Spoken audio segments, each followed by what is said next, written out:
गुरुर्ब्रह्मा गुरुर्विष्णू गुरुर्देव महेश्वरा सद्गुरु साक्षात परब्रह्म तस्मै श्री सद्गुरुवे नमः। जय जय रघुवीर समर्थ श्रीराम समर्थ। सद्गुरु चरणांना नतमस्तक होऊन आपण या शुभ्र सकाळच्या वातावरणामध्ये सर्वजण उपासना करूनच या श्रवणाला बसलेले आहात असं समजून आपण या निरूपणास सुरुवात करूया। मायबाप सज्जनांचं स्वागत आहे।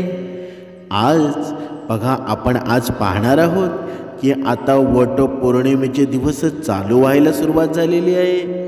प्रत्येक गृहिणीला आहे ना, प्रत्येक स्त्रीला आहे, या वटपौर्णिमेचे वेध लागलेले आहेत। आणि ही वटपौर्णिमा आहे ना, बघा, हिंदू पंचांगानुसार दरवर्षी ज्येष्ठ महिन्याच्या पौर्णिमेला ही वट सावित्री व्रत केलं जातं ना। यावर्षी हे वटपौर्णिमा आहे ना, ही 10 जून 2025 रोजी आहे आणि वार येतो मंगळवार। या दिवशी ही आलेली आहे आणि पौर्णिमा तिथी आहे ना, ही 10 तारखेला सकाळी 11:35 सुरू होत आहे आणि ही 11 तारखेला दुपारी 1:30 समाप्त होणार आहे। त्यामुळं वटपौर्णिमेची म्हणजे वडाची पूजा जी आहे ना, ती आपल्याला 10 तारखेलाच करायची आहे। म्हणजे वटपौर्णिमा 10 जून मंगळवारी साजरी केली जाणार आहे आणि ही वडाची पूजा करण्याचा मुहूर्त आहे ना, तो सकाळी बघा 10 तारखेला सकाळी 8:52 ते दुपारी 2:05 आहे। या वेळेमध्ये आपल्याला वडाचं पूजन करायचं आहे। या दिवशी केलेल्या उपवासाचं आणि उपासनेचं फळ आहे ना, तेव्हाच मिळतं जेव्हा ते पूर्ण भक्ती आणि नियम आणि शिस्तीनं केलं जातं। वट सावित्रीची व्रताच्या दिवशी महिला उपवास करतात ना आणि वटवृक्षाची पूजासुद्धा करतात। हे वडाचं झाड आहे ना, ते त्रिमूर्ती म्हणजे ब्रह्मा विष्णू आणि महेश यांचं प्रतीक मानलं जातं। आणि ब्रह्मा विष्णू महेश म्हणजे कोण आले बरं? दत्तगुरूच आले ना, ज्यामध्ये ब्रह्मा विष्णू आणि महेश या तिघांचं मिळन जेव्हा होतं ना, तेव्हा दत्तगुरू महाराज निर्माण होतात। आता आपण जाणून घेऊया की वट सावित्रीचा हा उपवास आहे तो कसा करावा। उपवास आहे ना, प्रत्येक भागानुसार शहरानुसार वेगवेगळ्या करण्याची पद्धत आहे ना। जसं की आमच्या भागामध्ये बघा, जोपर्यंत आपण वडाची पूजा करत नाही तोपर्यंत उपवास धरला जातो आणि वडाची पूजा करून जेव्हा आपण घरी येतो तेव्हा त्यानंतर जो काही पूर्णावरणाचा स्वयंपाक केलेला आहे ना, तो जेवण करून हा जो उपवास आहे ना तो सोडला जातो। या व्यतिरिक्त बऱ्याच भागांमध्ये दिवसभर हा वटसावित्रीचा उपवास केला जातो। पूजा वगैरे जरी केली तरी सुद्धा चालेल, म्हणजे दिवसभर उपवास ठेवला जातो आणि रात्री चंद्र उदय झाल्यानंतर किंवा सूर्य मावळल्यानंतर रात्री जेवण करून हा जो उपवास आहे तो सोडला जातो। तर तुम्ही वट सावित्रीचा हा उपवास जो आहे तो तुमच्या भागानुसार करायचा आहे। म्हणजे आता सर्वात महत्त्वाचा प्रश्न राहिला असा की वट सावित्रीचा हा वट पौर्णिमेचा उपवास आहे ना, तो का केला जातो? बघा, सर्वांच्या मनामध्ये एकच प्रश्न निर्माण झाला असेल की माझा पती जास्त जिवंत राहावा, माझ्या पतीच्या जीवनामध्ये सुख समृद्धी निर्माण व्हावी, माझ्या जीवनाचं माझं हे कुंकू आहे ना ते आयुष्यभर तसंच राहावं, माझा पती आहे ना मला जन्मोजन्मांतरीची साथ देईल असं प्रत्येक स्त्रीला वाटत असतं। पण आपला पती तसा आहे का? काही स्त्रिया आहेत ना, त्या स्त्रियांच्या नशिबाला असे पती मिळालेले आहेत ना की त्यांना एक क्षणसुद्धा त्यांच्या सोबत राहावंसं वाटत नाही। मग त्यांनी हा वटपौर्णिमेचा उपवास करायचा का बरं? बघा, समर्थांनी सांगितलेलं आहे ना, पती हा देवरूप समजलेला आहे। पती देव म्हणतो ना, आपण स्त्रीला स्त्रीदेव म्हणतो का? कधीच नाही ना. म्हणून पती हा परमेश्वर आहे. पण जेणेकरून प्रत्येक पतीनं सुद्धा आपल्या पत्नीला त्रास देऊ नये. कारण बघा, दरवर्षी ही पत्नी असते ना, तुमच्यासाठी हा उपवास करत असते. पण पत्नीचे पण आताच्या ज्या स्त्रिया आहेत ना, त्यांचे पण वेगवेगळे मांग निर्माण झालेले आहेत. जेव्हा हा वटपौर्णिमेचा उपवास येतो ना, त्यांना नवीन 2-2, 3-3, 5-5 हजाराची साडी पाहिजे. वेगवेगळ्या प्रकारच्या वस्त्रा त्यांना हव्या असतात. मग ही स्त्री करते काय, तर 1 हप्ता अगोदरच नवऱ्याला त्रास द्यायला सुरुवात करते की मला एवढेच पैसे पाहिजेत, मला एवढे पैसे दिले नाहीत ना तर मी हा उपवास करणार नाही. मग बघा, जर तुमच्या जीवनामध्ये वटपौर्णिमेचा उपवास येण्या अगोदरच भांडणं निर्माण होत असतील, घरामध्ये वादविवाद निर्माण होत असतील, तर त्या उपवासाचा काही फायदा आहे का बरं? मग तो उपवास न केलेला चालेल. आपण महागड्या साड्या घेतो बघा, प्रत्येक घरामध्ये साडी घेतली जाते, याचा फायदा कोणाला होतो बरं? आपला मराठी माणूस एकतरी आहे का या बिझनेसमध्ये? सर्व वेगवेगळ्या प्रांताचे माणसं भरलेली आहेत. म्हणजे तुम्ही विचार करा, तुमचं गाव असेल, खेडगाव असेल किंवा शहर असेल, निदान एक गावामध्ये 5-5 हजार महिला आहेत, 2-2 हजार महिला आहेत. जर एवढ्यांनी जर साड्या घेतल्या ना, तर त्यांचा किती मोठा बिझनेस होतो. पण आपल्या स्त्रियांना हे माहीत अजिबात नाही. म्हणूनच समर्थांनी सांगितलेलं आहे ना, जर जिथे वादविवाद होत असेल ना, आपल्या पतीची परिस्थिती खंबीर नसेल, आपला पती धनवान नसेल, तर प्रत्येक स्त्रीनं एक गोष्ट लक्षात ठेवायला हवी की आपल्या पतीला आपल्यामुळं जर दुःख निर्माण होत असेल तर त्या गोष्टीमध्ये आपण पडू नये. तुमच्या जीवनामध्ये प्रत्येक वट पौर्णिमा नवीन साडीनेच निर्माण व्हायला हवी असं कोणी सांगितलेलं आहे का? असं कुठं लिहिलेलं आहे का?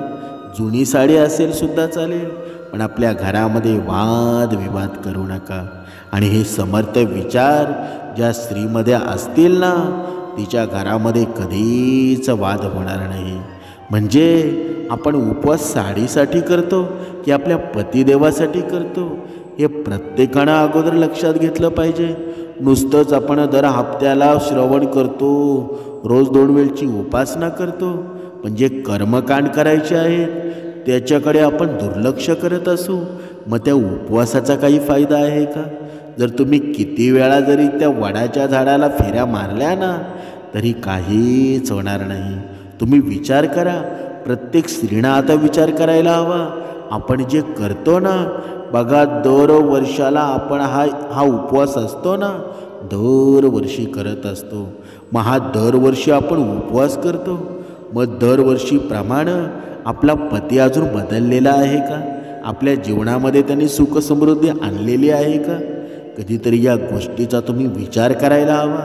म्हणजेच आओ जाओ घर तुम्हारा, म्हणजे दरवर्षी आपण उपवास करतो, रोज हा दारू पिऊन घरात येतो, रोज भांडणं निर्माण करतो, मग या उपवासाचा काही फायदा आहे का?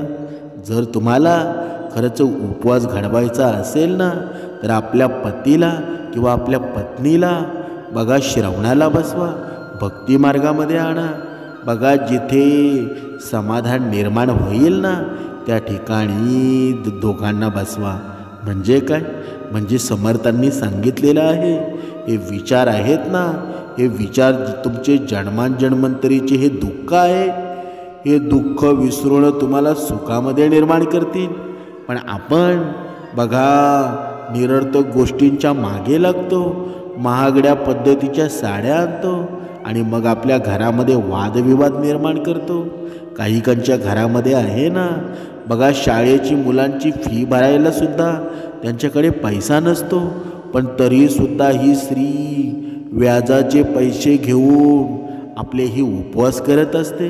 मग यामुळं जर आपल्या घरामध्ये वादविवाद निर्माण होत असतील, आपली परिस्थिती नसताना कोणत्याही स्त्रीनं वेगवेगळ्या पद्धतीनं हा पैसा खर्च करू नका. जर अशा पद्धतीनं जर आपण खर्च करत असू ना, तर आपण भक्तिमार्ग करण्याचा काही फायदा आहे का बरं? जर आपली परिस्थितीच आपल्याला कळत नसेल, लोकांना चांगलं वाटावं म्हणून आपण करत असू, तर मग त्या गोष्टीचा काही फायदा आहे का बरं? म्हणून प्रत्येक स्त्रीनं बघा, हा प्रत्येकाचा पती आहे, तो देवता समानच आहे, पती देवच आहे. पण जर पतिदेवाला सुधारण्याऐवजी जरा आपण स्वतः अवगुणाने भरलेलं असू, तर आपला पतिदेव सुधरेल का बरं? आपली परिस्थिती जशी असेल ना, तसंच प्रत्येक स्त्रीनं वागायला हवं. दुसऱ्या वागतात म्हणून आपण वागू नका. त्यांचं आयुष्य छान आहे, त्यांच्या जीवनामध्ये त्यांचा पती आहे ना, व्यवस्थित पद्धतीनं त्यांना जपतो. पण आपला पती असं करतो का? म्हणून आपल्या पतीला आहे ना, जेवढ्या लवकर होईल तेवढ्या श्रवणाला बसवा. बघा, तुमची परिस्थिती सुधारल्याशिवाय राहणार नाही. आपल्या घरामध्ये आपण 2 वेळची उपासना करायला हवी, पण आपण 2 वेळची उपासना करत नाही, ब्रह्ममुहूर्तावर उठत नाही. मग आपण परत रडगाणं सुरू करतो की सद्गुरू आई आहे ना, बघा मी एवढं काही करूनसुद्धा माझ्या जीवनामध्ये दुःखच आहे. माझा पती दारू पितो, माझ्या पतीला वेगवेगळी व्यसनं आहेत. पण आपण उपासनेमध्ये राहिलो तर तुमचं सर्व व्यवस्थित होईल. तुम्ही ब्रह्ममुहूर्तावर उठून उपासना केली ना, तुमच्या सर्व प्रश्नांची तुम्हाला उत्तरं मिळणार आहेत. पण असे हे उपवास दरवर्षी कित्येक येतात आणि कित्येक जातात. किती वर्ष झाली तुमच्या लग्नाला, पण अजूनपर्यंत तुमचा पतिदेव सुधारला आहे का? तुमच्या जीवनामध्ये अजून सुख निर्माण झालेलं आहे का? नाही ना. मग त्याचं कारण आपण शोधायला हवं. त्याचं कारण आहे की आपण फक्त बाहेरच्या सुखाला आपण चांगलं मानलं, पण या अंतर्यामीचं सुख आहे ना, त्या अंतर्यामीचं सुख समर्थांच्या विचारांमध्ये आहे, भगवंताच्या नामस्मरणामध्ये आहे. आणि आत्ताच्या घडीला आपण तेच विसरलेलो आहोत. म्हणून प्रत्येक स्त्रीनं असं म्हणतात ना, प्रत्येक स्त्री आहे ती घराचं मांगल्य असते. ती जसं ठरवेल ना तसं घर चालत असतं. म्हणून तुमच्या हातामध्ये तुमचा संसार आहे. तुम्ही ज्या पद्धतीने चालवाल ना, तशी गाडीचीही 2 चाकं चालणार आहेत. म्हणून प्रत्येक स्त्रीनं लक्षात घ्या, वेगवेगळ्या प्रकारचा खर्च करू नका. आपल्या पतीची कॅपॅसिटी असेल त्या पद्धतीनं खर्च करा. म्हणून समोरची स्त्री जे करते ना, तेच आपण केलं पाहिजे असं तुम्हाला कोणी सांगितलेलं आहे का? नाही ना. आपल्या कॅपॅसिटीनुसार आपण वागायला सुरुवात करा. बघा, आता पाहूया की ज्यांच्या पतींमुळं त्यांच्या जीवनामध्ये सुख निर्माण झालेलं आहे ना, अशा स्त्रियांनी वडाची पूजा संपूर्ण विधी कसा करायचा त्या आता आपण जाणून घेणार आहोत. म्हणजे सर्वात अगोदर वडाच्या झाडाची फांदी आहे ना, ती तोडून आणतात. ती घरी एखाद्या कुंडीमध्ये रोवतात आणि त्याचं पूजन करतात. पण हे पूर्णतः चुकीचं आहे ना. आपण कित्येक ठिकाणी असं पाहिलं असेल की ज्या स्त्रिया आहेत ना, बाहेर ठिकाणी जायला पाहत नाही, वेगवेगळ्या वडाच्या फांद्या घरी आणतात, त्या तोडून आणल्या जातात आणि मग घरच्या घरी पूजन करतात. पण ते पूर्णपणे चुकीचं आहे. आपण त्या वडाच्या झाडाची फांदी तोडली म्हणजे त्यातून प्राण काढून घेतलं, आणि प्राण नसलेल्या फांदीचं पूजन करणं म्हणजे हे पूर्णपणे चुकीचंच आहे ना.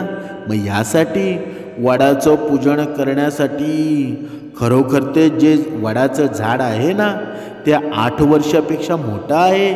म्हणजे ज्याला लावून 8 वर्ष पूर्ण झालेली आहेत आणि ज्या झाडाला वडाच्या पारंब्या आलेल्या आहेत. तर बघा, वडाच्या झाडाला अशा पारंब्या आलेल्या म्हणजे वडाच्या झाडाचंच पूजन खरं तर करायचं आहे. पण आजकाल घरापासून खूप दूर दूर वडाची झाडं आहेत किंवा वडाचं झाडच नाही. मग अशा वेळेला काही ना काही केल्यापेक्षा काहीतरी केलेलं बरं. म्हणून आपण घरी सणवार साजरे करतो, तरीसुद्धा घरी जरी पूजा केली तरीसुद्धा वडाची फांदी आणून त्याच पूजन करायचं नाही. मग अशा वेळेला तुम्ही काय करायचं आहे, तर वडाचं पूजन करण्यासाठी तुम्ही जे काही नर्सरीमधून रोपटं वगैरे आणलेलं असेल, तर ते तुमच्या घरामध्ये जिथे कुठे मोकळी जागा आहे तिथे एक पाट ठेवायचा आणि त्या पाटावर ही कुंडी ठेवायची आहे. त्या पाटाच्या भोवती रांगोळी काढून घ्यायची आहे आणि या वट पौर्णिमेच्या दिवशी पूजा करताना नवीन साडी घालावी किंवा या रंगाचीच अशी तशी घालावी असं काहीच म्हटलेलं नाही. जुनी घातली तरी चालेल, पण तुमचा भाव तसा पाहिजे. तुमच्या घरातील एखादी साडी असेल किंवा तुम्ही नवीन घेतलेली असेल ती तुम्ही घालू शकता, पण शक्यतो काठपदराची साडी घालण्याचा प्रयत्न करा आणि हातामध्ये बांगड्या आणि कपाळाला टिकळी केस लावा. बघा, केस बांधायचे, या छोट्या मोठ्या गोष्टी, हातावर मेहंदी काढायची, नेल पेंट लावायचा, या गोष्टी जरी आपण केल्या तरी सुद्धा पुरेसा आहे. म्हणजेच काय बरं, हा अखंड सौभाग्याचा सण आहे. मग यासाठी जो काही साज शृंगार जो आहे ना, या सणाला महिलांनी आवर्जून करावा. त्या पाटाभोवती रांगोळी काढून झाल्यानंतर आपल्याला स्वतःला बसण्यासाठी आसन घ्यायचं आहे आणि सर्वात अगोदर तिथे दिवा लावून घ्यायचा आहे. दिवा लावून झाल्यानंतर त्या दिव्याला हळद कुंकू वाहून घ्यायचं, दिव्याला नमस्कार करायचा, फुलं अर्पण करायचं आणि आता आपण त्या पूजेला सुरुवात करायची आहे. पूजा करताना दीपपूजन झाल्यानंतर सुरुवातीला 2 विड्याची पानं, त्या पाटावर जागा असेल तर तिथे किंवा समोर अजून दुसरा एखादा पाट वगैरे ठेवायचा किंवा समोर एखादं वस्त्र अंथरायचं, त्यावर 2 विड्याची पानं ठेवायची, त्यावर थोडेसे तांदूळ ठेवायचे, त्यावर 1 सुपारी गणपती बाप्पा स्वरूप म्हणून ठेवायची किंवा देवघरातील गणपती तुम्ही ठेवला ना तरीसुद्धा चालतो. त्या गणपतीचं पूजन करून घ्यायचं. त्या गणपतीला गुळ खोबऱ्याचा नैवेद्य दाखवायचा. लाल फूल जर तुम्हाला दुर्वा मिळाल्या तर त्या अर्पण करायच्या आहेत आणि गणपतीचं पूजन झाल्यानंतर जे झाड वडाचं आहे ना, त्या कुंडीला, त्या झाडाच्या फांदीला किंवा जे झाडाचं मूळ असतं तिथे थोडंसं हळद कुंकू लावून घ्यायचं आहे. त्या झाडाला थोडंसं पाणी अर्पण करायचं. त्यानंतर थोडासा चमचाभर दूध अर्पण करायचं, परत पाणी अर्पण करायचं. त्यानंतर वस्त्रमाळ म्हणजे ज्याला कापसाची माळ म्हटलं जातं, ती कापसाची माळ अर्पण करायची. हार तुम्ही बनवलेला असेल तर तो हार अर्पण करायचा आहे किंवा फुलं अर्पण करायची. धूप दीप ओवाळून घ्यायचं आणि त्यानंतर सुती एक पांढरा धागा घ्यायचा आहे आणि तो क्लॉकवाईज म्हणजे जसं घड्याळाचं काटं फिरतं तसं सरळ 7 प्रदक्षिणा मारता मारता त्या झाडाला आपल्याला गुंडाळून घ्यायचं आहे. त्यानंतर आंब्याचा नैवेद्य दाखवून घ्यायचा आणि सावित्रीची ओटी भरायची. ती ओटी समोर ठेवायची आणि त्यानंतर वडाची आरती तुम्हाला बघा यूट्यूबवरती मिळूनसुद्धा जाईल. ती सुरुवातीला गणपतीची आरती करायची, त्यानंतर वडाची आरती करून आपल्याला नमस्कार करायचा आहे. म्हणजे आपल्या पतीच्या दीर्घ आयुष्यासाठी प्रार्थना करायची आहे. मग जेव्हा तुमचा हा पूर्णावरणाचा सगळा स्वयंपाक होईल मग त्याचाही नैवेद्य तुम्ही इथे दाखवला तरीसुद्धा चालतो. आणि हे पूजन झाल्यानंतर बऱ्याच भागामध्ये या दिवशी पतीचं औक्षणसुद्धा केलं जातं.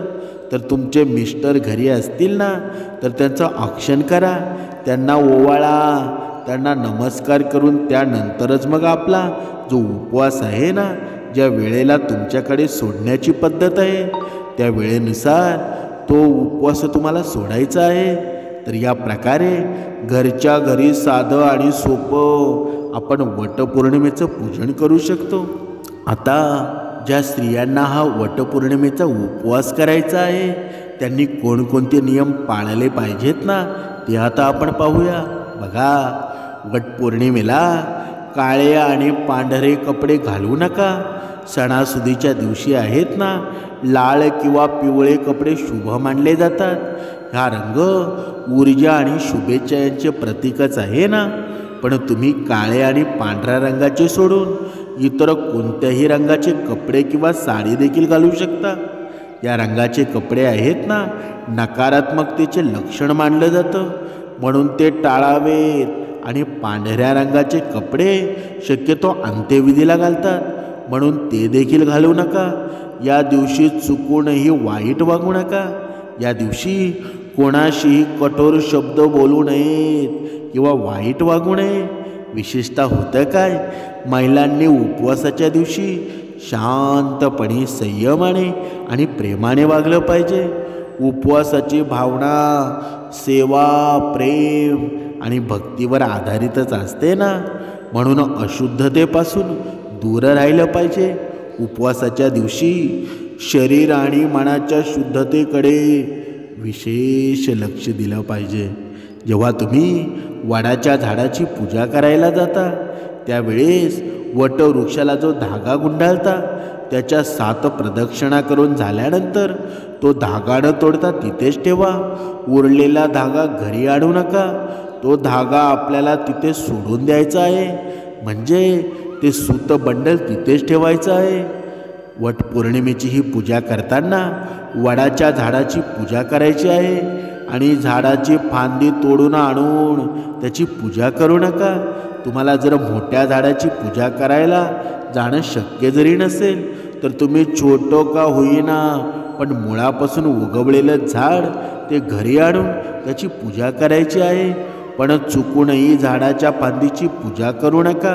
यामुळं पूजा केल्याचा कोणताही फायदा तुम्हाला होणार नाही. वटपौर्णिमेच्या दिवशी पूजा करण्याआधी सुवासिनींचा जो साज असतो ना तो संपूर्ण घालायचा आहे.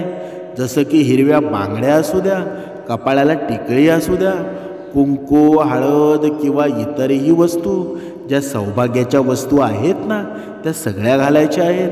कारण हे व्रत आहे ना आपले सौभाग्य टिकून राहावं, पतीचं आयुष्य वाढवण्यासाठीच करतो ना. म्हणूनच चुकूनही काळ्या किंवा पांढऱ्या रंगाच्या बांगड्या पूजेच्या वेळेस घालू नका. पूजेला जाताना शक्य असेल तर संपूर्ण पूजेचं साहित्य ताटामध्ये घेऊन जा. त्यावेळेस आपली पूजा पूर्ण मनाने सफळ होते. एक आहे एक नाही असं करू नका.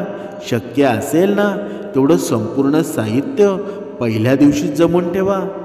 या व्रताच्या दिवशी जर मासिक पाळी आली असेल किंवा सुतक पडलं असेल तर तुम्ही हे व्रत करू शकता, परंतु झाडाची पूजा करायची नाही.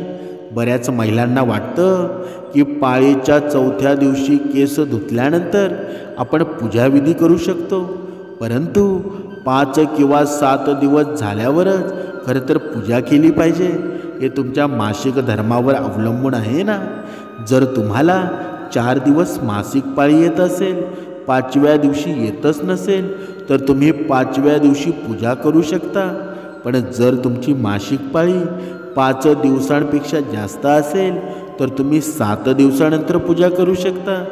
तुमची ही पहिली वटपौर्णिमा असेल तर ते माहेरी जाऊन करावी असं शास्त्रामध्ये सांगितलेलं आहे.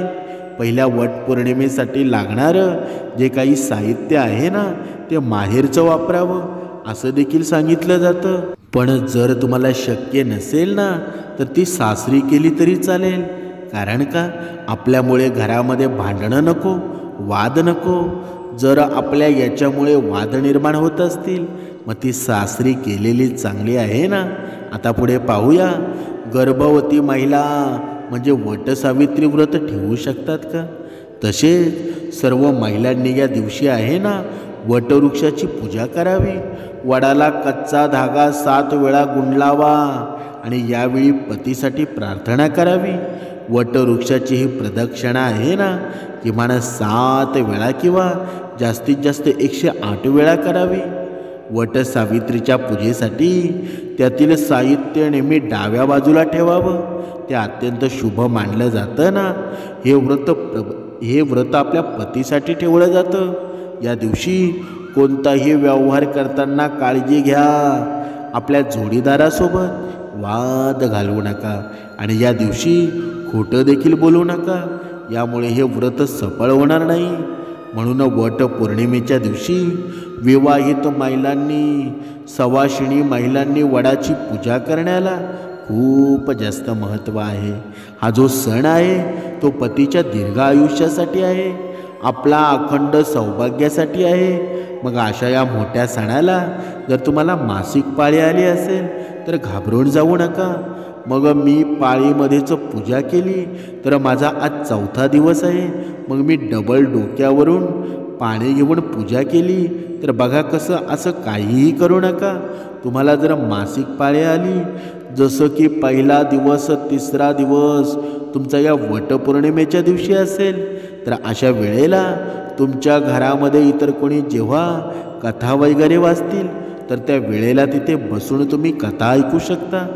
तुमच्या घरातील इतर महिला, जसं की तुमच्या सासूबाई असतील, तुमच्या जाऊबाई असतील, त्या जोपर्यंत पूजन करत नाहीत तोपर्यंत त्यांच्यासोबत आपण उपवास धरू शकतो.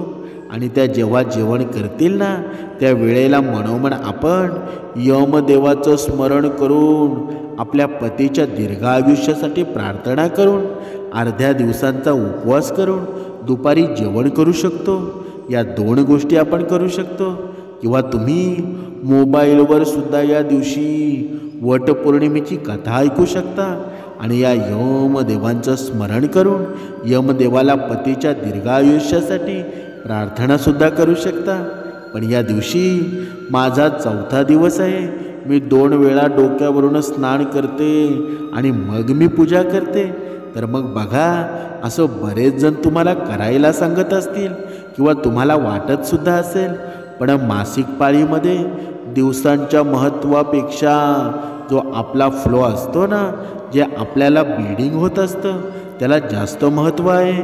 भलेही वटपौर्णिमेच्या दिवशी तुमच्या पाळीचा 4था दिवस आहे, पण तुम्हाला फ्लो सुरू आहे. मग तुम्हाला फ्लो सुरू असताना तुम्ही 2दा काही 4दा जरी डोक्यावरून पाणी घेतलं तरीसुद्धा तुम्ही पूजा नाही करू शकणार. का नाही करू शकणार बरं? कारण तुम्हाला फ्लोच सुरू आहे. आणि मासिक पाळीचं कसं असतं ना, जोपर्यंत आपल्याला फ्लो आहे तोपर्यंत आपण पूजापाठ, देवधर्म या गोष्टी करू शकत नाही. जे लोक पाळतात, जे लोक मानतात, त्यांच्यासाठी मी सांगत आहे. जे लोक या गोष्टी मानतच नाहीत ना, पाळतच नाहीत, तर त्यांच्यासाठी मग हे काहीही करू शकतात. म्हणजे मासिक पाळीतसुद्धा या काही गोष्टी करू शकतात. पण आपण पाळतो ना, म्हणजे माझ्यासारखेच तुम्ही एक समजून मी तुम्हाला सांगत आहे की 4थ्या दिवशी जर तुम्हाला फ्लो सुरू असेल तर तुम्ही ही पूजा करू शकत नाहीत. मग तुम्ही या पद्धतीनं यमदेवांचं स्मरण करून त्यांना प्रार्थना करू शकता. आणि कहाणी जी आहे ना, ती तुम्ही ऐकू शकता, मोबाईलवर ऐकू शकता किंवा घरातील जेव्हा इतर मंडळी वाचतील त्या वेळेला तुम्ही ऐकले ना तरीसुद्धा चालू शकते. आता समजा तुम्हाला सुतक पडलं आणि सुतक असताना वटपौर्णिमा आली, तर अशा वेळीसुद्धा तुम्ही पूजन नाही करू शकत. मग तुम्ही सेम या पद्धतीने जी कहाणी आहे ना, ती मोबाईलवर तुम्ही ऐकू शकता. कारण तुमच्या घरातील इतर मंडळीसुद्धा कोणी कहाणी वाचू शकणार नाहीत. मग तुम्ही मोबाईलवर कथा ऐका आणि पतीच्या दीर्घ आयुष्यासाठी आहे ना, अखंड सौभाग्यासाठी यमदेवांचं स्मरण करून प्रार्थना करू शकता. याचबरोबर विटाळा असेल तरीसुद्धा हेच आपल्याला करायचं आहे. आता हा प्रश्न बऱ्याच जणांना पडतो की मी गर्भवती आहे, मी गरोदर आहे, मग गरोदर महिलांनी वडाची पूजा करावी का? वडाला प्रदक्षिणा घालाव्या का? तर बघा, 7व्या महिन्याच्या अगोदरपर्यंत तुम्ही वडाचं पूजन करू शकता. तुम्हाला जर उपवास ठेवायचा असेल ना, डॉक्टरांनी तुम्हाला सांगितलेलं असेल उपवास वगैरे ठेवायला, तर तुम्हाला ते झेपत असेल तर तुम्ही ते उपवास वगैरे ठेवू शकता. पण वडाची पूजासुद्धा तुम्ही करू शकता आणि वडाला प्रदक्षिणासुद्धा तुम्ही घालू शकता.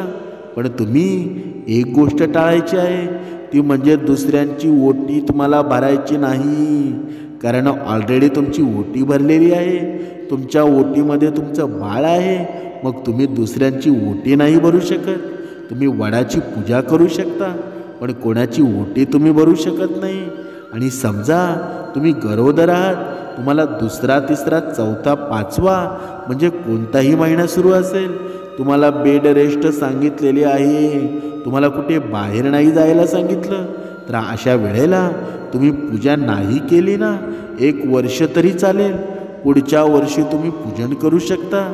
सेम मग तुम्ही मोबाईलवर किंवा घरातील तुमची इतर मंडळी असेल, जेव्हा ही कथा वाचतील ना, त्या वेळेला तुम्ही ही कथा ऐकू शकता. यमदेवांचं स्मरण करून त्यांना आपल्या पतीच्या दीर्घ आयुष्यासाठी, आपल्या अखंड सौभाग्यासाठी तुम्ही प्रार्थना करू शकता. बाकी तुम्हाला पूजेसाठी वडाच्या झाडापर्यंत जाणं हे पण शक्य नसेल. शक्य असेल तर नक्कीच जाऊन तुम्ही पूजन करू शकता. हे आपण पूर्ण माहिती आहे ना, शास्त्रामध्ये जे काही सांगितलेलं आहे ना, ते आपण पाहिलेलं आहे. पण समर्थांनी सांगितलेलं आहे, जर आपल्या जीवनामध्ये सुख येत नसेल, समृद्धी निर्माण होत नसेल, आपलं लग्न झाल्यापासून वारंवार आपण हे व्रत करतो तरीसुद्धा काही होत नाही, मग हे व्रत करून काही फायदा आहे का? तुमच्या मनामध्ये सुद्धा हा प्रश्न निर्माण झालेला असेल. पण आपल्या पूर्वजांनी आपल्या हिंदू पुराणामध्ये, शास्त्रामध्ये सांगितलेलं आहे ना, पती तर परमेश्वर आहे. मग तो परमेश्वर आपल्यावर नक्की कृपा करेल कधी? समर्थांनी सांगितलेलं आहे ना, जर प्रत्येक महिला ही सक्षम जर झाली ना, तर तिला कोणत्याही गोष्टीची गरज नाही. आताची महिला आहे ना, ती स्वतःच्या पायावर उभी राहिलेली आहे. म्हणून जास्त जर पती तुमचा तुम्हाला त्रास देत असेल तर त्याच्यापासून दूर राहायला हवं. कारण का बरं? कारण हे कलियुग आहे. तुम्ही त्याच्यामुळं त्रास सहन करू नका. कारण काही स्त्रिया असतात ना, बघा, एका पतीला परमेश्वर मानतात आणि परमेश्वर मानता मानता त्यांच्या मृत्यूची वेळ जवळ येते, तरीसुद्धा तो परमेश्वरच आहे का? कधीतरी आपण आता नवीन जमान्यामध्ये आहोत. जरा आपल्याला कोणाचा त्रास होत असेल ना, तर त्याचा योग्य वेळी बंदोबस्त करणं गरजेचं आहे. जिथे संसारामध्ये असलेली ही स्त्रीचं सुरक्षित नसेल, तर त्या पतीचं काही लोणचं घालायचं आहे का? म्हणून असे पती आहेत ना, बघा, योग्य वेळी त्यांना धडा शिकवायला तुम्ही कमी पडू नका. समर्थांनी सांगितलेलं आहे ना, जिथे अन्याय होत असेल तिथे प्रत्येक स्त्रीनं आवाज उठवणं गरजेचं आहे. आता तुम्ही सहन करू नका. कारण पती पत्नीचं नातं आहे ना, हे विश्वासावर अवलंबून असतं. जर पतीला सुद्धा स्त्रीमुळं दुःख येत असेल तर त्यांनीसुद्धा आवाज उठवायला हवा. पण जेव्हा तुमच्या जीवनामध्ये प्रेम निर्माण होईल, भक्ती मार्गामध्ये तुमची दोन्ही चाकं आहेत ना, ती निरंतर चालू राहतील ना, तर तुमच्या जीवनामध्ये भांडणं कधी होणार नाही. तुमचा पती पत्नीचा संसार आहे ना, योग्य रीतीने चालू राहील. पण कुणावर अन्याय करू नका. कारण अन्याय सहन करून आजकाल आपण या कलियुगामध्ये पाहतो, स्त्रियांवर किती अन्याय चालू आहे, किती दुःखद घटना घडत आहेत. आणि या अत्याचाराला आपण बली पडू नये. जर एवढं तरी प्रत्येक स्त्रीला समजलं ना, तर हे निरूपण नक्कीच तुमच्या कामी आलं. हे भक्ती आहे ना, नक्कीच त्याच्यामध्ये तुम्ही न्हावून गेलं म्हणजे नुसती भक्ती करून काही फायदा आहे का? जर जीवनाची मूल्येच आपल्याला कळायला नाही, समोरचा आपल्यावर अत्याचार करतोय आणि आपण ते सहन करतोय, मग ती कसली वटपौर्णिमा, कसला तो उपवास, मग ते करून काही फायदा आहे का? तुमच्या जीवनामध्ये आनंद जर असेल ना, तर तो आनंद व्यक्तसुद्धा करायला हवा. पण दररोज आपलं जीवन दुःखाचं चालत असेल, मग तो उपवास जरी केला नाही ना तरीसुद्धा चालेल. समर्थांनी सांगितलं आहे, प्रत्येक स्त्रीनं, प्रत्येक पुरुषानं समर्थ विचारांमध्ये यायला हवं. सद्गुरू आई आहे कुठे, भगवंत आहे कुठे? जोपर्यंत तुम्ही उपासनेला बसत नाहीत ना, श्रवणाला बसत नाही, तोपर्यंत तुम्हाला कळणार नाही. अशा वटपौर्णिमा किती जरी आल्या, किती जरी गेल्या, काही तुमच्या आयुष्यामध्ये फरक पडणार नाही. सद्गुरू आईला शरण जा, हा शेवटचा तुमच्याकडे पर्याय आहे. कर्माने राहा, नाहीतर भगवंत आहे ना, वेळोवेळी उत्तर देईल. आणि तेव्हा तुमच्या सोबत कोणी नसणार आहे. त्या उत्तरांची, त्या प्रश्नांची उत्तरं तुम्हाला शोधावं लागेल. म्हणून अजून वेळ गेलेली नाही. आत्तासुद्धा सद्गुरू आईला शरण जा आणि तुमच्या जीवनाचं कल्याण करून घ्या. जय जय रघुवीर समर्थ.